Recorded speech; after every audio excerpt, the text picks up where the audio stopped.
ನಮಸ್ತೆ, ನಮಸ್ತೆ. ಎಸ್. ನಂದು ರಿಸಲ್ಟ್ ಅಂತ ಹೇಳಿದ್ರೆ ಸರ್, ನಮ್ಗೆ ಯಾವಾಗ್ಲೂ ಹೊಟ್ಟೆ ನೋವು ಇರ್ತಾ ಇರ್ತಿತ್ತು. ಅಂದ್ರೆ ಮಂತ್ಲಿ ಪ್ರಾಬ್ಲಮ್ ಆಗುವಾಗ ಹೊಟ್ಟೆ ನೋವು ಇರ್ತಾ ಇದ್ದಿದ್ದು. ಎಷ್ಟು ಅಂತ ಹೇಳಿದ್ರೆ ನಾನು ಹೊಟ್ಟೆ ಅಡಿಗೆ ಒಂದು ಪಿಲ್ಲೋ ಇಡ್ನ ಇಟ್ಕೊಂಡ್ ಮಲಗ್ತಾ ಇದ್ದಿದ್ದು. ಮತ್ತೆ ಯಾವಾಗ ನೋಡ್ರು ತುಂಬಾ ಸುಸ್ತು. ಒಂದು ಕೆಲ್ಸದಿಂದ ಒಂದು ಕೆಲ್ಸಕ್ಕೆ ನಾನು ಸ್ವಲ್ಪ ಟೈಮ್ ತಗೋತಾ ಇದ್ದೆ. ಈ ಇದ್ರಲ್ಲಿ ಆ ನನ್ನ ಹಸ್ಬೆಂಡಿಗೆ ಸಮೇತ ತುಂಬಾ ಆಪರೇಷನ್ಸ್ ಆಗಿತ್ತು. ಅವರಿಗೆ ಕಿವಿ ಆಪರೇಷನ್ ಆಗಿದೆ, ಮತ್ತೆ ಕಾಲಿಗೆ ಆಕ್ಸಿಡೆಂಟ್ ಆದಾಗ ಒಂದು ರಾಡ್ ಇಟ್ಟದ್ದೊಂದು ಆಪರೇಷನ್. ಇದ್ರಿಂದ ಅವರು ತುಂಬಾ ಬ್ಯಾಕ್ ಪೇನ್ ಎಲ್ಲ ಇದಾಗ್ತಾ ಇತ್ತು ಅವ್ರಿಗೆ. ನಾವ್ ಇದನ್ನ ತಗೊಂಡೀಗ ನಂಗೆ 3ನೇ ತಿಂಗಳಿದೀಗ. ಎಲ್ಲಾದ್ರಿಂದ ನಾನು ಹೊರಗ್ ಬಂದಿದ್ದೀನಿ.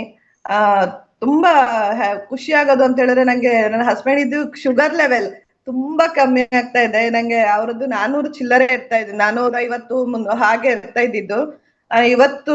ಇವಾಗ ಅವರದ್ದು ಲಾಸ್ಟ್ ಈಗ ಒಂದು 1 ವೀಕ್ ಬ್ಯಾಕ್ ನೋಡಿದಾಗ ಅವರಿಗೆ 250ಕ್ಕೆ ಬಂದಿರೋದು. ತುಂಬಾ ಖುಷಿ ಆಗತ್ತೆ. ಮತ್ತೆ ಇದು ಅವರಿಗೆ BP ಇರ್ತಾ ಇತ್ತು. BP ಟ್ಯಾಬ್ಲೆಟ್ ಕೂಡ ಈಗ ಕಮ್ಮಿ ಮಾಡಿದ್ದಾರೆ. ಅದು 2 ಹೊತ್ತಿರ್ತಾ ಇತ್ತು, ಇವಾಗ 1 ಹೊತ್ತಿಗೆ ಬಂದಿದೆ ಸರ್.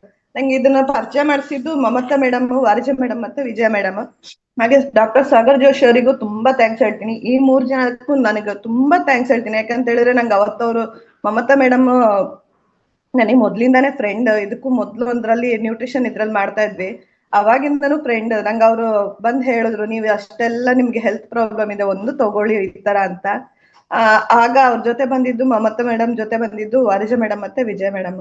ನಾನು ಇವ್ರ 3 ಜನಕ್ಕೂ ತುಂಬಾ ಥ್ಯಾಂಕ್ಸ್ ಹೇಳ್ತೀನಿ sir. Thank you so much sir. S.